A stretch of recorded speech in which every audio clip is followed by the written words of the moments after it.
A senior Conservative fears Nigel Farage's Reform UK could make huge gains in May's local elections and the age of two-party politics may be over.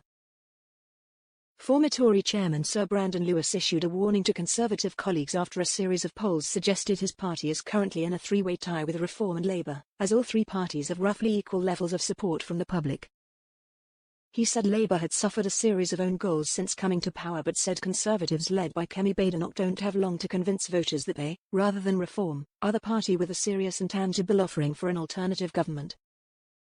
Sir Brandon said, regional elections are being held in May, when voters decide who governs us locally.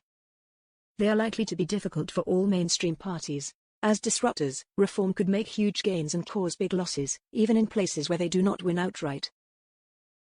That's why I believe parties of all colours face one of the most challenging years ahead. No sensible politician can afford to ignore Reform or its supporters.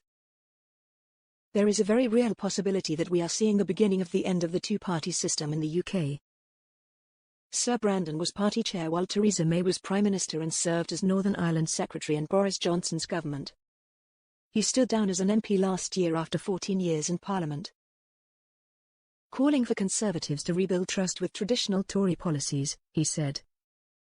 Conservatives need to find a way to reconnect with voters by pursuing policies that are true to traditional values of low taxes and small government and building credibility around delivery. Doing this is the only way to win back hard-earned trust, however gigantic a task that may seem.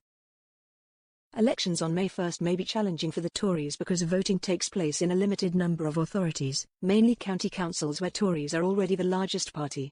Many Labour-dominated authorities will not hold elections until 2026.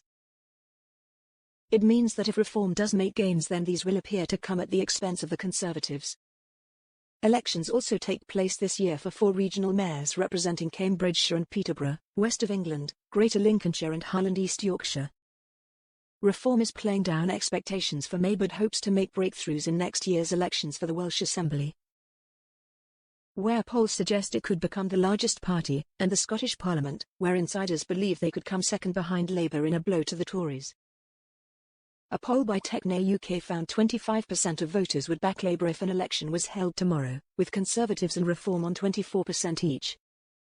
Another by Find Out Now had Reform in the lead on 26%, Conservatives on 23% and Labour on 22%.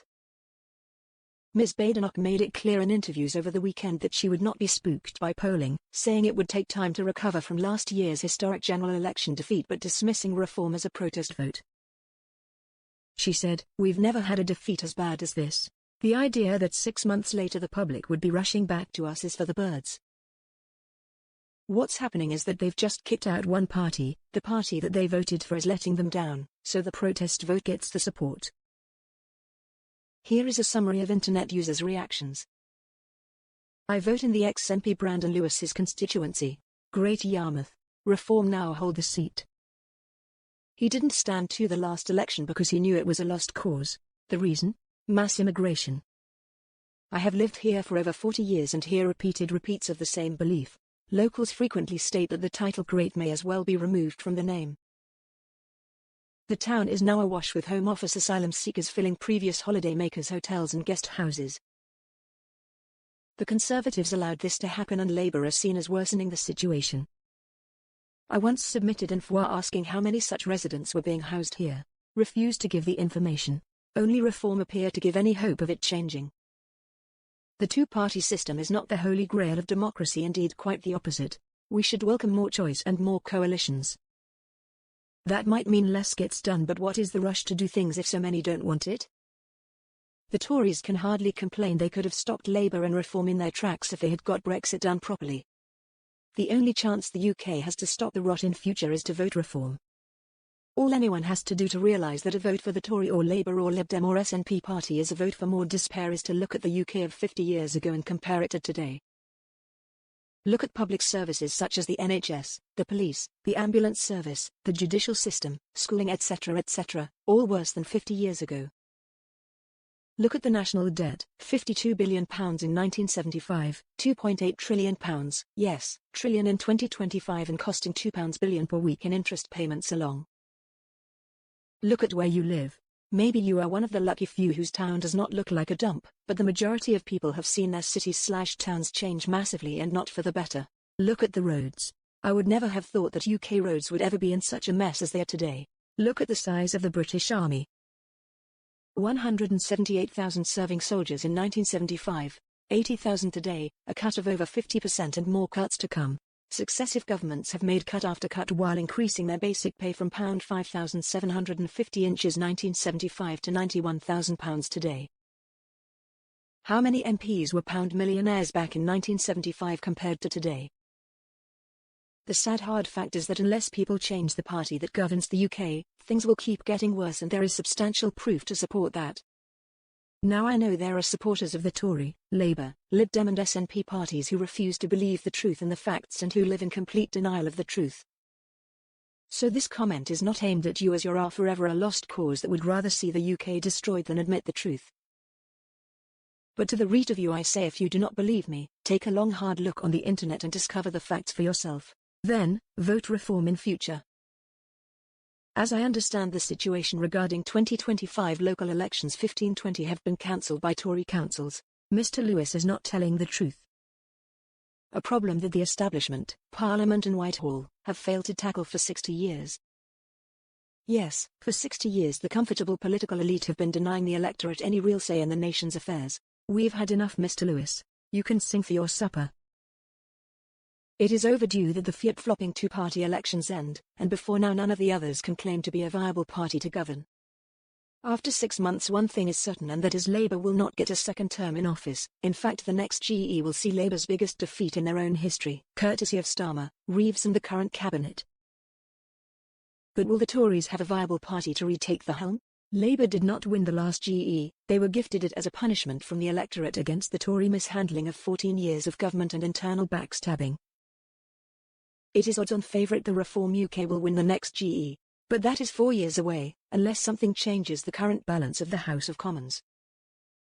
Many Labour are disillusioned with the impact Starmers and Reeves have had on the electorate and know their own constituencies will not re-elect them. As do many Tories, so now would be a good time to consider crossing the floor and defecting to Reform UK. There are 243 new Labour MPs who could be out of a job in 2029, crossing the floor now would lead to a change in government before then. No wonder Brandon retired from his seat, he's lost the plot. There was a two-party system in the UK, it was in the days of the Tories and Liberals, and then came along Labour and then the Greens and SNP. To claim the country is still governed by a two-party system is moronic by Lewis. It is overdue that the flip-flopping two-party elections end, and before now none of the others can claim to be a viable party to govern. After 6 months one thing is certain, and that is Labour will not get a second term in office. In fact, the next GE will see Labour's biggest defeat in their own history, courtesy of Starmer, Reeves and the current cabinet. But will the Tories have a viable party to retake the helm? Labour did not win the last GE. They were gifted it as a punishment from the electorate against the Tory mishandling of 14 years of government and internal backstabbing. It is odds-on favourite the Reform UK will win the next GE. But that is 4 years away, unless something changes the current balance of the House of Commons. Many Labour are disillusioned with the impact Starmers and Reeves have had on the electorate and know their own constituencies will not re-elect them. As do many Tories, so now would be a good time to consider crossing the floor and defecting to Reform UK. There are 243 new Labour MPs who could be out of a job in 2029, crossing the floor now would lead to a change in government before then. The two-party system is not the holy grail of democracy, indeed quite the opposite. We should welcome more choice and more coalitions. That might mean less gets done, but what is the rush to do things if so many don't want it? The Tories can hardly complain, they could have stopped Labour and Reform in their tracks if they had got Brexit done properly.